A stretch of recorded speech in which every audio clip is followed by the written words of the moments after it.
ബാഹ്യവർത്തിയായും നിലകൊള്ളുന്നുവെങ്കിൽ തന്നെയും അങ്ങ് സർവർക്കും അദൃശ്യനാകുന്നു. ഹരേ കൃഷ്ണ മാതാജി. പ്രണാമം മാതാജി. ഹരേ കൃഷ്ണ. ഹരേ കൃഷ്ണ. നമുക്ക് തുടങ്ങാം. ഓം നമോ ഭഗവതേ വാസുദേവായ. ഓം നമോ ഭഗവതേ വാസുദേവായ. ഓം നമോ ഭഗവതേ വാസുദേവായ.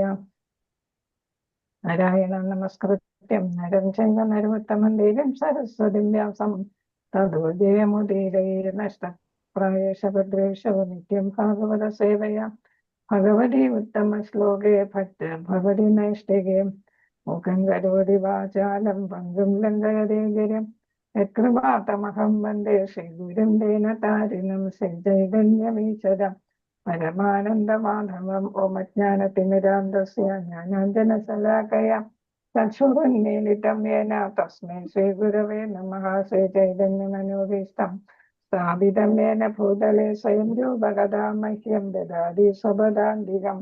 വന്ദേഹം ശ്രീഗുരോ ശ്രീയുതപദകമലം ശ്രീഗുരുൻ വന്ദേഹം ശ്രീഗുരോ ശ്രീയുതപദകമലം ശ്രീഗുരുൻ വിഷ്ണുവംശം സാഗ്രജാതം സകലരഘുനാഥാനിതം തം സജീവം സാദ്വൈതം സാവധൂതം പരിജന സഹിതം കൃഷ്ണ ചൈതന്യദേവൻ ശ്രീരാധാകൃഷ്ണപാദ സൗവിനരവിശാഖാന്യതാംസ നമോ ഓം വിഷ്ണുപാദായ കൃഷ്ണപ്രസ്ഥായ ഭൂതലേ ശ്രീമതി ജയപതാക സ്വാമിനിനാമിനെ നമാചാര്യപാദായ നിധായകപ്രദായിനെ ഗൗരവദാമതായ നഗരഗ്രാമതാരിനെ നമോ ഓം വിഷ്ണുപാദായ കൃഷ്ണപ്രേഷ്ഠായ ഭൂതലേ ശ്രീമതി ഭക്തിവേദാന്ത സ്വാമിനിനാമിനെ നമസ്തേ സരസ്വതേ ദേവേ ഗൗരവാണി പ്രചാരിണേ നിർവിശേഷവാദി പാശ്ചാത്യരീശതാരിണി ജയ ശ്രീകൃഷ്ണ ചൈതന്യ പ്രഭു നിത്യാനന്ദ ശ്രീധര ശ്രീവാസാദി ഗൗരഭക്തവൃന്ദ.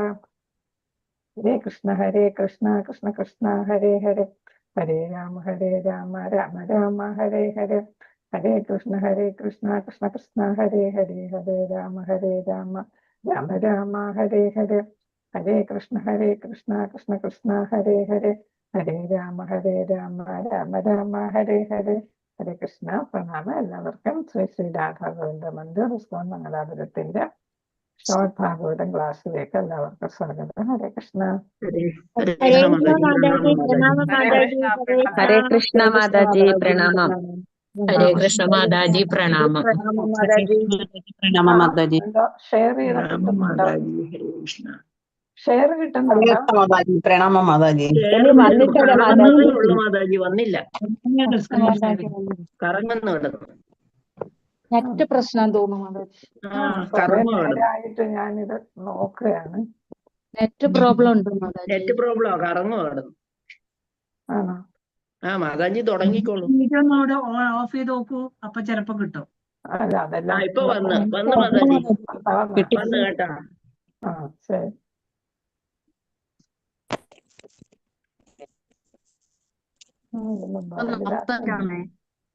നാപ്പത്തിരണ്ടാവുന്ന കിടക്കുന്നു. 40 അല്ല 45 45.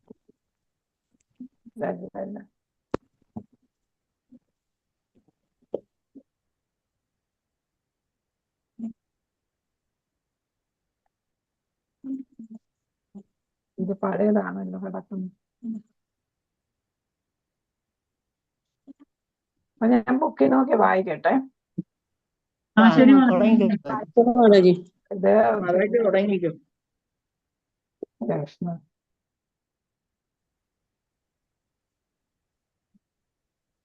കുറെ നേരമായി എനിക്ക് നെറ്റിന്റെ പ്രശ്നം ഉണ്ടെന്ന് തോന്നുന്നു. കുറച്ച് നേരമായി കയറിയിട്ട് കിട്ടുന്നില്ലായിരുന്നു. ശരി. ഹരേ കൃഷ്ണ. 45. ഓം നമോ ഭഗവതേ വാസുദേവായ. സർവേ തമനു നിർജഗ്മുഹുർപാദരാകൃത നിശ്ചയാഃ കലിനാധർമ്മമിത്രേണ ദൃഷ്ട്വാ സ്പൃഷ്ടാ പ്രജാപുവി. സർവേ തമനു നിർജഗ്മുഹുർപാദരാകൃത നിശ്ചയാഃ കലിനാധർമ്മമിത്രേണ ദൃഷ്ട്വാ സ്പൃഷ്ടാ പ്രജാപുവി. ആരെങ്കിലും വായിച്ചോളൂ. ഹരേ കൃഷ്ണ. ഹരേ കൃഷ്ണ. ഓം നമോ ഭഗവതേ വാസുദേവായ. സർവേ തമനു നിർജഗ്മുർ പ്രാതരാകൃത നിശ്ചയാഃ കലിനാധർമ്മമിത്രേണ ദൃഷ്ട്വാ സ്പൃഷ്ടാ പ്രജാ ഭുവി. ഹരേ കൃഷ്ണ. കൃഷ്ണ വിവർത്തനം ഭാവാർത്ഥം ശീലപ്രഭാതർക്കെതിരെ പദാനുപദാർത്ഥം സർവേ അദ്ദേഹത്തിന്റെ അനുജന്മാരെല്ലാം തം അദ്ദേഹത്തെ, ആരാണ് ഈ അദ്ദേഹം എന്ന് പറയുന്നത്? ഹരേ കൃഷ്ണ. യുധിഷ്ഠിരൻ. യുധിഷ്ഠിരൻ. യുധിഷ്ഠിരൻ ഇപ്പൊ നമ്മൾ പഠിച്ചുകൊണ്ടിരിക്കും എന്താണ്? മഹാപ്രസ്ഥാനമാണ് അല്ലെ? പാണ്ഡവരുടെ മഹാപ്രസ്ഥാനമാണ് ഇപ്പൊ പഠിച്ചുകൊണ്ടിരിക്കുന്നത് അല്ലെ? അപ്പോ എന്താണ്, ഭഗവാൻ തിരിച്ചു പോയി എന്ന് അർജുനനാൽ അറിഞ്ഞപ്പോ എന്ത് ചെയ്തു? മുമ്പ് തന്നെ നാരദ മഹർഷി പറഞ്ഞിരുന്നു അല്ലെ, ഭഗവാൻ ഉള്ളിടത്തോളം കാലം നിങ്ങൾ ഇവിടെ തങ്ങുക, ഭഗവാൻ ഇവിടെ ഭൗതികലോകം വിട്ടു പോകുമ്പോൾ നിങ്ങളും എന്ത് ചെയ്യുക, അപ്പോഴത് ആലോചിച്ച് ചെയ്യുക എന്ന് പറഞ്ഞിട്ടുണ്ടായിരുന്നു അല്ലെ. അപ്പൊ അതനുസരിച്ച് ഇവർ മഹാഭക്തരാണല്ലോ പാണ്ഡവരല്ലേ. അപ്പൊ ഭഗവാൻ ഇല്ലാതെ അവർക്ക് ഇവിടെ ഭൂമിയിൽ ജീവിക്കാൻ പറ്റത്തില്ല. അങ്ങനത്തെ ഒരു അവസ്ഥയാണ്. അർജുനൻ പ്രത്യേകിച്ച്, യുധിഷ്ഠിരൻ പിന്നെ ധർമ്മനിഷ്ഠനാണ്, അതേപോലെ തന്നെ ഭഗവാനാണ് എല്ലാം ചെയ്തു കൊടുത്തതെന്ന് അർജുനൻ കുറെ പറയുന്നുണ്ടായിരുന്നു അല്ലെ. അപ്പൊ യുധിഷ്ഠിരനും എന്ത് ചെയ്തു? യുധിഷ്ഠിരൻ അപ്പൊ തീരുമാനിച്ചു എന്ത് ചെയ്യാം, ഈ ഭൗതിക ശരീരം ഉപേക്ഷിച്ച് ഭക്തിയുത സേവനത്തിന് വേണ്ടി ഭഗവാന്റെ ഭക്തിയുത സേവനത്തിൽ മുഴുകണം. അപ്പൊ ഇവിടെ ഭഗവാൻ തിരിച്ചു പോയപ്പോ ഭഗവാനെ സേവിക്കണമെങ്കിൽ ഇവിടെ നിന്നാ പറ്റത്തില്ല അല്ലെ. അപ്പൊ അവർക്ക് എന്താണ്, ഇവിടെ നിൽക്കാനും അവർക്ക് ഒട്ടും തന്നെ മനസ്സില്ല. അത്രയ്ക്ക് ദുഃഖമാണ്, ഭഗവാന്റെ വേർപാട് അവർക്ക് അസഹനീയമാണ്. അപ്പൊ അവരും എന്ത് ചെയ്തു? മഹാപ്രസ്ഥാനത്തിന് തയ്യാറായി.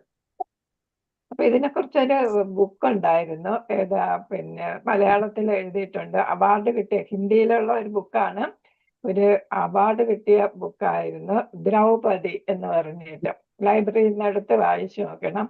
അപ്പൊ ദ്രൗപദിയെ കുറിച്ച് നല്ല ഒരു ചിത്രമുണ്ട്, പാണ്ഡവരെ കുറിച്ച് നല്ലതായിട്ട് ഒരു ചിത്രം, അതേപോലെ ഫോറിൻ ആദറാണ് അത് എഴുതിയിരിക്കുന്നത്, പക്ഷെ അവാർഡ് കിട്ടിയ ബുക്കാണ്. ദ്രൗപദി എന്നാണ്. അപ്പോ നമ്മുടെ ലൈബ്രറിയിലൊക്കെ കാണും. ഇവിടെ തിരുവനന്തപുരത്തുള്ളവർക്കാണെങ്കിൽ ഏലൂർ ലൈബ്രറിയിലുണ്ട്. അപ്പൊ പാണ്ഡവരെ കുറിച്ചും ദ്രൗപദിയുടെ ഒരു സ്ത്രീ എന്ന തരത്തില് ദ്രൗപദിക്ക് ഉണ്ടാകുന്ന വികാരങ്ങളും ഒക്കെ ഉണ്ട് അതില്. അപ്പൊ നന്നായിട്ട് നല്ലൊരു ചിത്രീകരണം, അതുകൊണ്ടാണല്ലോ അവാർഡ് കിട്ടിയത് അല്ലേ.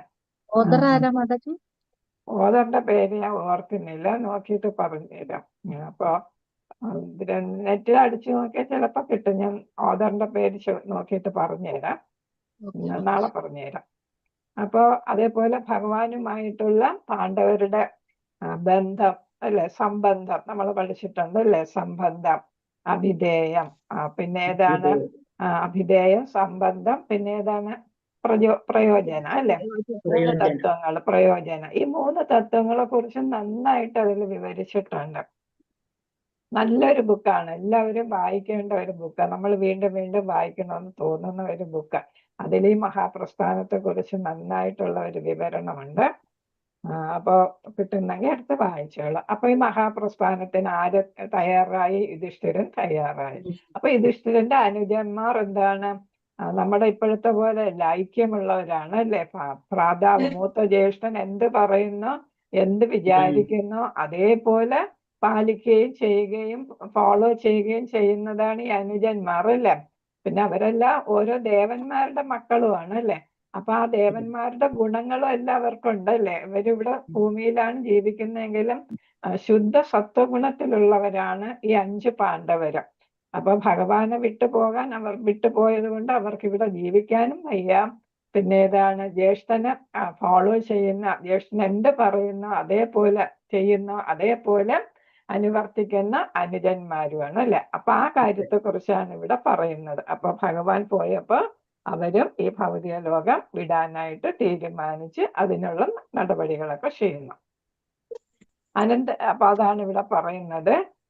അനാഥൻ ഹരികൃഷ്ണ, അദ്ദേഹത്തിന്റെ അനുജന്മാരെല്ലാം യുധിഷ്ഠിരന്റെ അദ്ദേഹത്തെ അനുനിർജഗ്നു, ജ്യേഷ്ഠനെ പിന്തുടർന്ന് ഭവനം ഉപേക്ഷിച്ചു. ഭ്രാതാക്കൾ കൃതനിശ്ചയാഹ, തീരുമാനിച്ചുറച്ച് കലിയുഗത്തിൽ അധർമ്മം മിത്രേണ, മിത്രത ദൃഷ്ട, നിരീക്ഷിച്ച് സ്പൃഷ്ട, ബാധിക്കപ്പെടുകയാൽ മുഴുവൻ പ്രജകളും ഭൂമിയില് ഇപ്പോഴത്തെ ആളുകളാണെങ്കിൽ ജ്യേഷ്ഠൻ എന്താണ് വിട്ടുപോകുന്നു എന്ന് പറയുമ്പോ അനുജന്മാരെന്താണ് എന്നാ ജ്യേഷ്ഠന്റെ സ്വത്തും അല്ലെ രാജ്യവും എല്ലാം നമുക്ക് സ്ഥാനം ഭരിക്കാം, അത് തന്നെ. നമുക്ക് 4 പേർക്കായിട്ട് വീതിച്ചെടുത്ത് ഭരിക്കാം എന്ന് വിചാരിക്കും അല്ലെ. അല്ലെങ്കിൽ അവിടെ തന്നെ തമ്മിലടിയായിരിക്കും ആരെടുക്കണം എന്നുള്ളത്. അങ്ങനെയുള്ള ഒരു രീതിയാണ് ഇപ്പോഴും. അപ്പൊ നമുക്കിതൊക്കെ തരുന്ന ഒരു ഗുണപാഠമാണ്. എന്താണ്, ഇങ്ങനെയാണ് നമ്മൾ ചെയ്യേണ്ടത് എന്നുള്ളതാണ്. നമ്മൾ ഭക്തിയുത സേവനം അല്ലെങ്കിൽ ഭഗവാനെ പ്രീതിപ്പെടുത്തുന്ന തരത്തിലുള്ള പ്രവർത്തനങ്ങൾ ചെയ്യണം. അതിന് ഇവിടെ സാധിക്കാതെ വരുമ്പോൾ നമ്മൾ ഭഗവാന്റെ സന്നിധിയിലേക്ക് പോകാനുള്ള കാര്യങ്ങൾ ചെയ്യണം. അത് ഒത്തൊരുമയോടെ ചെയ്യണം എന്നൊക്കെയുള്ള കാര്യങ്ങളാണ് നമുക്കിവിടെ ധാർമ്മികതയെ കുറിച്ചാണ് ഇവിടെ പറഞ്ഞു തരുന്നത്.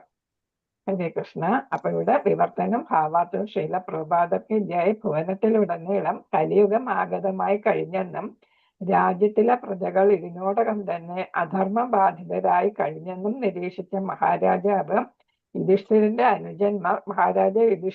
അനുജന്മാർ ജ്യേഷ്ഠന്റെ പാത പിന്തുടരുവാൻ തീരുമാനിച്ചു. അപ്പൊ ഇവിടെ ഭൗതിക ലോകം വിടാനായിട്ട് എല്ലാവരും തീരുമാനിച്ചു. കലിയുഗത്തിന്റെ നമ്മൾ പഠിച്ചിട്ടുണ്ട് അല്ലെ, പ്രായേണ അല്പായുഷ സഭ്യ.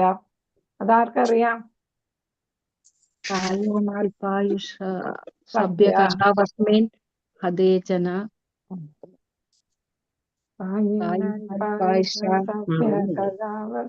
യുഗേ ജനാഃ മന്ദാസു മന്ദമദയോ മന്ദഭാഗ്യ അല്ലെ. നമ്മൾ ബൈഹാർട്ട് ചെയ്യേണ്ട ശ്ലോകമാണ്. അപ്പൊ ആയുസ് കുറവാണ്, പിന്നെ തമ്മിൽ അവിടെ പറയുന്നുണ്ട് അല്ലെ. സഹോദരന്മാര് തമ്മിലും അല്ലാതെയും പലതരത്തിലുള്ള കലഹങ്ങളാണ് അല്ലെ. അപ്പൊ അതേപോലെ വേണ്ടത്ര ബുദ്ധിയില്ല എന്നൊക്കെ നമ്മൾ പഠിച്ചു. അപ്പൊ ഇവിടെ എന്താണ്, അപ്പൊ ഈ കലിയുഗ ആഗതമായി വന്നു കഴിഞ്ഞു. അപ്പൊ പ്രജകൾ തന്നെ അധർമ്മികളായിട്ട് മാറി. അങ്ങനെ വരുമ്പോ ഒരു ധർമ്മിഷ്ഠനായ രാജാവിന് ഈ അധർമ്മികളായ പ്രജകളെ ഭരിക്കുക ബുദ്ധിമുട്ടുമാണ് അല്ലെ. അപ്പൊ അവർക്ക് ഇഷ്ടവുമല്ല. പിന്നെ ഇതാണ് ഒരു പ്രധാന കാരണവും, അതാണ് അധർമ്മികളായ പ്രജകളാണ്. ഭാവാർത്ഥം ശീല പ്രഭാതർക്ക് ഇതേ മഹാരാജ യുധിഷ്ഠിരന്റെ ഇളയ സഹോദരന്മാർ മുമ്പേ തന്നെ മഹാനായ ചക്രവർത്തിയുടെ വിനീത അനുവർത്തികളായിരുന്നു. അപ്പൊ എന്താണ് ജ്യേഷ്ഠൻ പറയുന്നത് എന്താണെന്ന് വെച്ചാൽ അത് വിനീതമായിട്ട് അത് ഫോളോ ചെയ്യുന്നവരാണ്. ജീവിതത്തിന്റെ ആത്യന്തിക ലക്ഷ്യം എന്തെന്നതിനെ കുറിച്ചറിയുവാൻ തക്കവണ്ണം പരിശീലനവും സിദ്ധിച്ചവരായിരുന്നു. അപ്പൊ കുന്തി ദേവിയാണ് വളർത്തിയതല്ലേ 5 പേരെയും. അപ്പൊ മാതൃയുടെ 2 പുത്രന്മാരെയും തന്റെ 3 പുത്രന്മാരെയും ഒരേപോലെ കണ്ട് വളർത്തിയതാണ്. ദേവന്മാരുടെ മക്കളും കൂടെയാണ് അല്ലെ. അപ്പൊ അവർക്ക് എല്ലാ തരത്തിലുള്ള ധർമ്മരാജാവിന്റെ ഇന്ദ്രന്റെയും അല്ലെ, പിന്നെ മരുത്തിന്റെയും പിന്നെ അശ്വിനി കുമാരന്മാരുടെ ഒക്കെ മക്കളായതുകൊണ്ട് അവർക്ക് ജന്മന തന്നെ ആ ഗുണങ്ങളൊക്കെ ഉണ്ടായിരിക്കും അല്ലെ. നല്ല ഗുണങ്ങളെല്ലാം ഉണ്ടായിരിക്കും.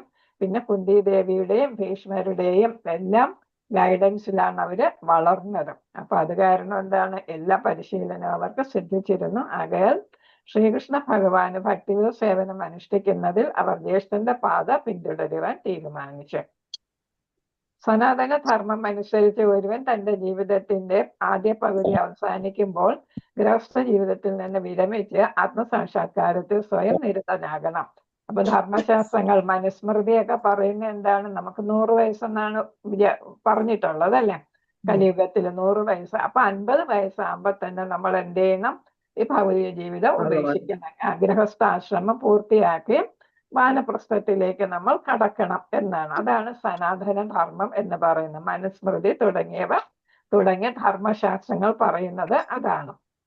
ആദ്യ പകുതി എന്ന് പറയുമ്പോൾ 50 വയസ്സാകുമ്പോ ഗൃഹസ്ഥ ജീവിതം വിരമിച്ച് ആത്മസാക്ഷാത്കാരത്തിൽ സ്വയം നിരതനാകണം. അപ്പൊ അതിന് എതിരായിട്ടാണ് ധൃതരാഷ്ട്രര് അത് പാലിക്കാത്ത ഒരാളാണ് അല്ലെ. ഒരു എക്സെപ്ഷണൽ കേസാണ് ധൃതരാഷ്ട്ര. വയസ്സായിട്ടും മക്കളെല്ലാം മരിച്ചിട്ടും ഭൗതിക ജീവിതത്തിൽ കടിച്ചു തൂങ്ങിക്കിടക്കുകയായിരുന്നു. പക്ഷെ സ്വയം എന്തിൽ വ്യാപൃതരാകണം എന്ന ചോദ്യത്തിന് ഉത്തരം എപ്പോഴും നിശ്ചയിക്കപ്പെട്ടിട്ടിരിക്കയില്ല. പലപ്പോഴും 50 വയസ്സാകുമ്പോ എന്ത് ചെയ്യണം. ഇപ്പൊ ഇവിടെ ശ്രീല പ്രഭുപാദ തന്നെ പറയുന്നു, നമ്മൾ 56 വയസ്സാകുമ്പോ ഉദ്യോഗസ്ഥരെല്ലാം റിട്ടയർ ചെയ്യല്ലേ. അപ്പൊ അവർക്ക് പ്രത്യേകിച്ച് റിട്ടയർ ചെയ്തിട്ട് പിന്നെ അങ്ങ് ഏതാണ് ഒരു ലേസി ആയിട്ടുള്ള ജീവിതമാണ് ജീവിക്കുന്നത്, ആലസ്യം. ഇതുവരെ ഞാൻ ഏതാണ് ടൈം ബൗണ്ടായിട്ട് അല്ലെ ചെയ്തു, ഏതാണ് മിനിറ്റും സെക്കൻഡും ഒക്കെ നോക്കിയാണ് ഞാൻ ജീവിച്ചത്. ഇനി എനിക്കൊന്ന് റിലാക്സ് ചെയ്യണം എന്നാണ് പറയുന്നത് അല്ലെ. അടിച്ചു പൊളിച്ച് റിലാക്സ് ചെയ്ത് ഇഷ്ടം പോലെ ഉറങ്ങിയും സിനിമ കണ്ടും ഒക്കെ നമുക്ക് ജീവിക്കണം എന്നാണ് റിട്ടയർ ചെയ്യുമ്പോൾ. അതാണ് പ്രഭുപാദർ പറയുന്നത്. 50 വയസ്സ് കഴിയുമ്പം ഗൃഹസ്ഥരും അതേപോലെ തന്നെ ഇതേപോലെ ഉദ്യോഗങ്ങളിൽ നിന്ന് വിരമിച്ചവര് എന്ത് ചെയ്യണം എന്നതിനെ കുറിച്ച് തീരുമാനിച്ചിട്ടില്ല. ചിലപ്പോൾ എന്താണ് വിരമിച്ചവര് വീണ്ടും പല പല ഉദ്യോഗങ്ങളിലേക്ക് പ്രവേശിക്കും. അങ്ങനെ കുറെ വർഷങ്ങൾ അങ്ങനെയും പോകും. ഇപ്പൊ ഭൗതിക കാര്യങ്ങളിൽ തന്നെ മുഴുകിക്കിടക്കും, ആധ്യാത്മിക ഭഗവാനെ കുറിച്ച് ചിന്തിക്കുന്നില്ല എന്നാണ് ഇവിടെ പ്രഭുപാദർ പറയുന്നത്. സ്വയം എന്തിൽ വ്യാപൃതരാകണമെന്ന് നിശ്ചയിക്കപ്പെട്ടിട്ടില്ല. പലപ്പോഴും വിരമിച്ച വ്യക്തികൾ ജീവിതത്തിന്റെ അവസാന ദിനങ്ങളിൽ തങ്ങൾ എങ്ങനെ നിരതരായിരിക്കണം എന്നതിനെ കുറിച്ച് വിഹ്വലരാകുന്നു. എന്തു ചെയ്യാൻ? ചിലർക്ക് റിട്ടയർമെന്റ് എന്ന് പറയുമ്പോൾ ജീവിതം അവസാനിച്ചു എന്നും വിചാരിക്കുന്നവരുണ്ട്. എന്റെ നല്ല കാലം എല്ലാം കഴിഞ്ഞു, ഇനി എന്നെ ആർക്ക് വേണം എന്നുള്ള ഒരു ചിന്തയായിരിക്കും ചിലർക്ക് ഇത് ലേസി ആയിട്ട് അടിച്ചു പൊളിച്ച് ജീവിക്കണം എന്നുള്ളതുമായിരിക്കും. അപ്പൊ ഒരു തീരുമാനം എടുക്കുന്നില്ല എന്നാണ് ഇവിടെ പാണ്ഡവരെ പോലെയുള്ള പ്രമാണികന്മാർ ഒരു നിർണയം നൽകിയിരിക്കുന്നു. നമ്മളൊരു തീരുമാനം എടുക്കണമെന്ന് അവർ മാതൃക കാണിച്ചു തരികയാണ് ഇവിടെ ചെയ്തിരിക്കുന്നത്. ഒരു പരിധി കഴിയുമ്പോൾ എന്ത് ചെയ്യണം? നമ്മൾ ഈ ഭൗതികത ഉപേക്ഷിക്കണം എന്നുള്ളതാണ്.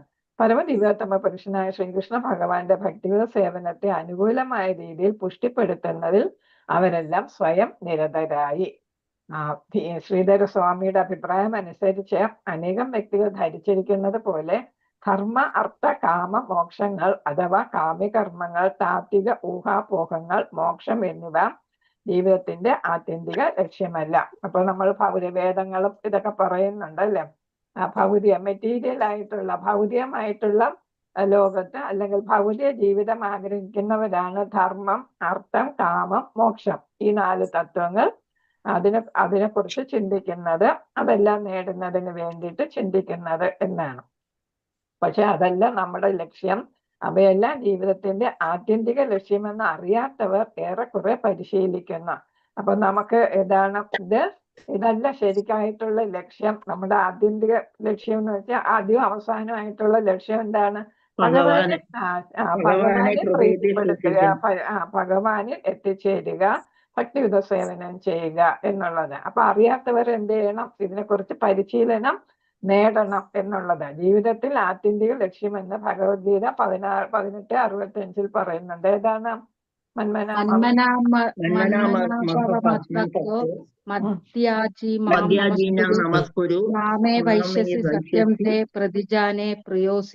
ഹരേ കൃഷ്ണ.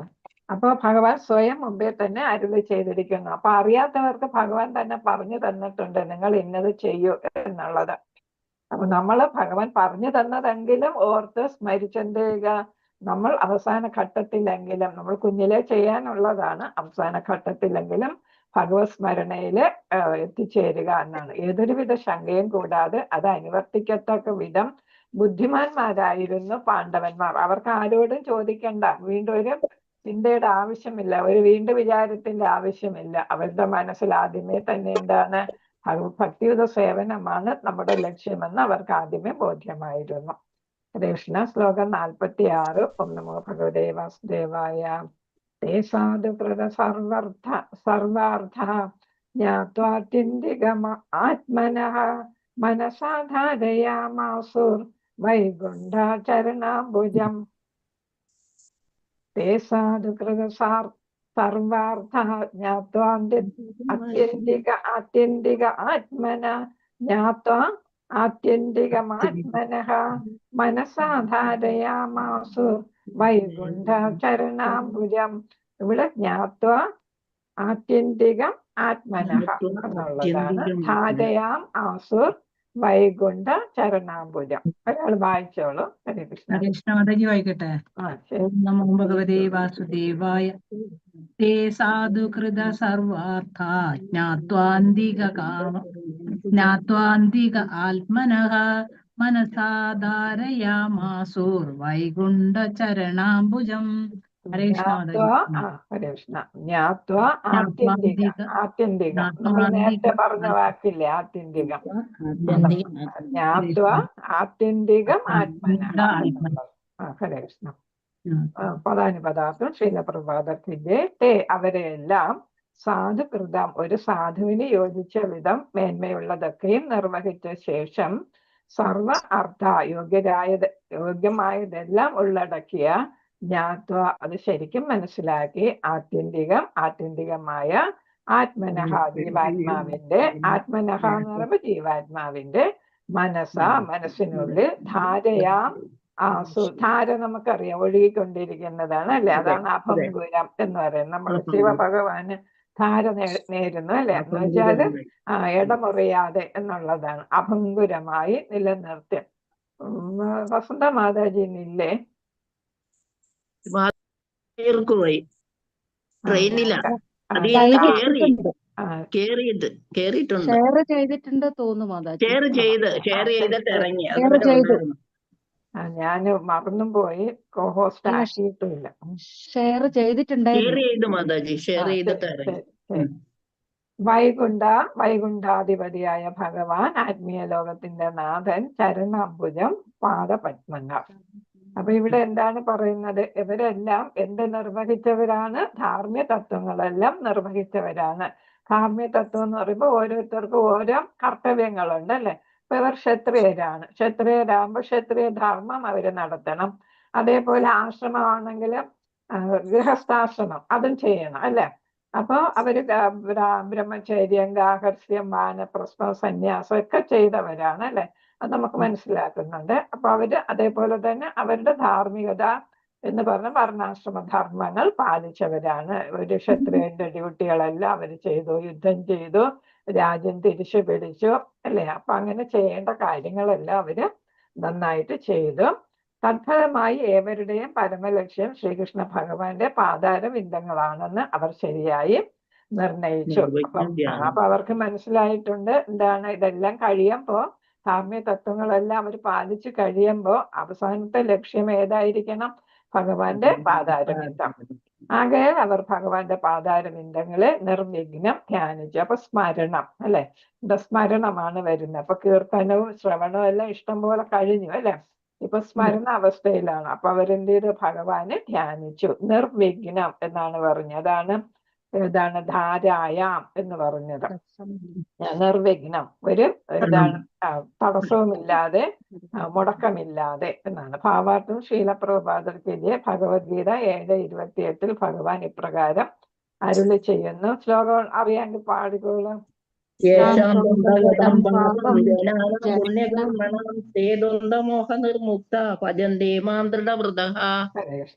പൂർവജന്മങ്ങളിൽ പുണ്യകർമ്മങ്ങൾ ചെയ്തിട്ടുള്ളവർക്കും സർവ്വവിധ പാപഫലങ്ങളും നിർമ്മാർജ്ജനം ചെയ്തവർക്കും മാത്രമേ പരമപുരുഷനായ ശ്രീകൃഷ്ണ ഭഗവാന്റെ പാതാരവിന്ദങ്ങളിൽ ശ്രദ്ധ കേന്ദ്രീകരിക്കാൻ കഴിയുകയുള്ളൂ. അപ്പൊ ശ്ലോകം പറയുന്ന എന്താണ്? അപ്പൊ നമുക്കറിയാം പഴയ നമ്മുടെ മുൻ ജന്മം അനുസരിച്ചായിരിക്കും നമുക്ക് അടുത്ത ജന്മം കിട്ടുക അല്ലെ. അപ്പൊ മുൻ ജന്മത്തില് നമ്മൾ പുണ്യകർമ്മങ്ങൾ ചെയ്തിട്ടുണ്ട്, ഭഗവത് സേവനങ്ങളൊക്കെ ചെയ്തിട്ടുണ്ടെങ്കിൽ നമുക്ക് ഈ ജന്മത്തിൽ എന്ത് ചെയ്യാൻ പറ്റും?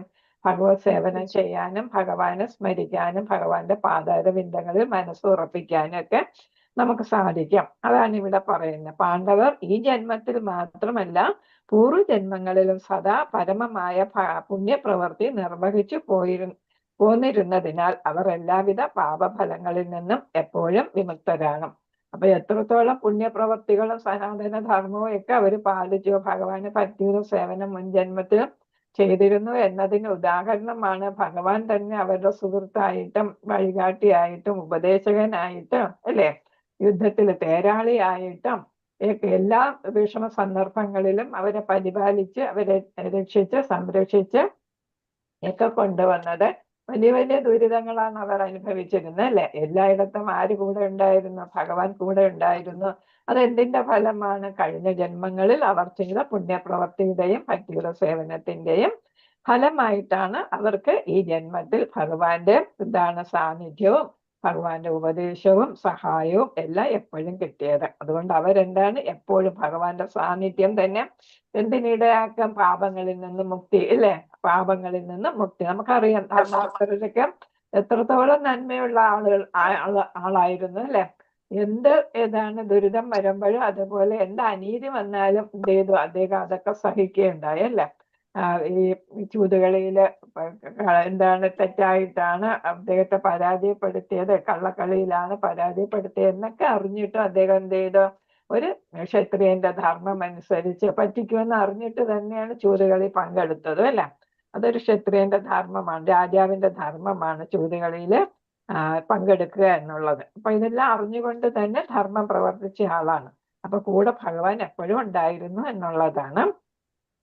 ആയതിനാൽ പരമപുരുഷനായ ശ്രീകൃഷ്ണ ഭഗവാന്റെ പാതാരവിന്ദങ്ങളിൽ അവർ മനസ്സിനെ ഏകാഗ്രമാക്കിയത് തികച്ചും ഉചിതമാകുന്നു. അപ്പൊ ധർമ്മം എപ്പോഴും പാലിക്കുന്ന അവർ ഭഗവാനെ മനസ്സിൽ ധ്യാനിച്ചു ഉറപ്പിച്ചു. ശ്രീ വിശ്വനാഥ ചക്രവർത്തിയുടെ അഭിപ്രായം അനുസരിച്ച് പാപഫലങ്ങളിൽ നിന്ന് മുക്തരാകാത്ത വ്യക്തികൾ സ്ലൈഡ് ഇട്ടിട്ടില്ല പ്രഭു. വ്യക്തികൾ ധർമ്മ അർത്ഥ കാമ മോക്ഷ തത്വങ്ങൾ സ്വീകരിക്കുന്നു. അപ്പൊ ഭൗതികതയിൽ മുഴുകുന്ന ആളുകൾ എന്ത് ചെയ്യുന്നു? ധർമ്മ അർത്ഥ കാമ മോക്ഷമാണ് 4 തത്വങ്ങൾ. ഭൗതികതയിലുള്ളവരുടെ 4 തത്വങ്ങളാണ്. ഇതെല്ലാം വേദങ്ങൾ പറയുന്ന തത്വങ്ങൾ തന്നെയാണ്. മുകളിൽ പ്രസ്താവിച്ച 4 തത്വങ്ങൾ ദൂഷിതരായ വ്യക്തികൾക്ക് ആത്മീയ ലോകത്തിലെ ഭഗവാന്റെ പാതാരവിന്ദങ്ങളെ എളുപ്പം സ്വീകരിക്കാൻ കഴിയില്ല. നമ്മൾ എന്താണ്, ധനത്തിന്റെ ഉള്ള മോഹം അല്ലെങ്കിൽ പല പല ആഗ്രഹങ്ങള് അല്ലെ, ഈവൻ മോക്ഷം പോലും ശുദ്ധഭക്തർ ആഗ്രഹിക്കത്തില്ല എന്നാണ് പറയുന്നത് അല്ലെ, മോക്ഷം പോലും. അപ്പൊ ഈ കാര്യങ്ങളൊന്നും ധർമ്മം എന്ന് പറയുമ്പോ എന്താണ്, ദാനകർമാദികളൊക്കെ ചെയ്യുന്നതിനെയാണ് ധർമ്മം കൊണ്ട് ഉദ്ദേശിക്കുന്നത്. പിന്നെ ധനസമ്പാദനം, അർത്ഥം, പിന്നെ ആഗ്രഹങ്ങൾ, കാമ, മോക്ഷം. അപ്പൊ മോക്ഷം ആഗ്രഹിക്കുന്നത് ഭൗതികതയിലുള്ള അല്ലെങ്കിൽ ശുദ്ധ ഭക്തരല്ലാത്തവരാണ് എന്നതാണ് ഇവിടെ പറയുന്നത്. അങ്ങനെയുള്ളവർക്ക് ആത്മീയ ലോകത്തില് ഭഗവാന്റെ പാതാരവിന്ദങ്ങളിൽ എത്തിച്ചേരാനായിട്ട് എളുപ്പത്തിൽ കഴിയത്തില്ല എന്നാണ്. വൈകുണ്ഠ ലോകം ഭൗതിക ആകാശത്തിനും അപ്പുറം അതിവിദൂരമായി സ്ഥിതി ചെയ്യുന്നു. നമ്മൾ ഗോലോക ചാപ്റ്ററിൽ പഠിക്കുന്നുണ്ടല്ലേ, സത്യലോകത്തിന്റെ കൃഷ്ണ. ലളിത മാതാജി മ്യൂട്ട് ചെയ്തോളൂ. ഹരേ കൃഷ്ണ. ലളിത മാതാജി ശബ്ദം ഉണ്ടായിരുന്നു. ഹരേ കൃഷ്ണ. അപ്പൊ എന്താണ്, ഗോലോക ചാത്തില് ബ്രഹ്മലോകം വരെ ഭൗതിക ലോകമാണ് അല്ലെ, സത്യലോകം വരെ ഭൗതിക ലോകമാണ്. അപ്പൊ അതിനും വളരെ മില്യൺസ് ഓഫ് കിലോമീറ്റർ അകലെയായിട്ടാണ് വരുന്നത്, ഭൗതിക ലോകം വരുന്നത് അല്ലെ. നമ്മുടെ കാർഗോദക സമുദ്രത്തിനും അപ്പുറമായിട്ടാണ് ആത്മീയ ലോകം വരുന്നത്. അപ്പൊ വൈകുണ്ഠ ലോകം അങ്ങനെ വളരെ വിദൂരമാണ്. ഭൗതിക ലോകം ദുർഗാദേവിയുടെ അഥവാ ഭഗവാന്റെ ഭൗതിക ശക്തിയുടെ അധീനതയിലാണ്. അതേസമയം വൈകുണ്ഠ ലോകം ഭഗവാന്റെ സ്വകീയ ശക്തിയിലാണ് പരിപാലിപ്പിക്കപ്പെടുന്നത്. അപ്പൊ യോഗമായ, മഹാമായ, ഇത് രണ്ടുപേരുമാണ്. അപ്പൊ യോഗമായ എന്ന് പറയുമ്പോൾ ഭഗവാന്റെ ആഗ്രഹങ്ങൾ നടത്തിക്കുന്ന ആളാണ് Yogamaya. The desires of lord Krishna എന്നുള്ളതാണ്. അതേസമയം മഹാമായ എന്ന് പറയുന്നത് ഭൗതികമായിട്ടുള്ള ജീവാത്മാക്കളുടെ കാര്യങ്ങൾ നോക്കുന്ന ആളാണ് മഹാമായ. അതുകൊണ്ടാണ് നമ്മൾ ഈ മായയിൽ പെട്ടുകിടക്കുന്നത്. എപ്പോഴും നമ്മൾ ആര് സ്വാധീനിക്കും? മഹാമായ സ്വാധീനിക്കും അല്ലെ. അപ്പൊ നമുക്ക് ഒരുപാട് ആഗ്രഹങ്ങൾ തരുന്നു, ആഗ്രഹങ്ങൾക്ക് ഒരിക്കലും അന്ത്യമില്ലാതെ പോകുന്നു.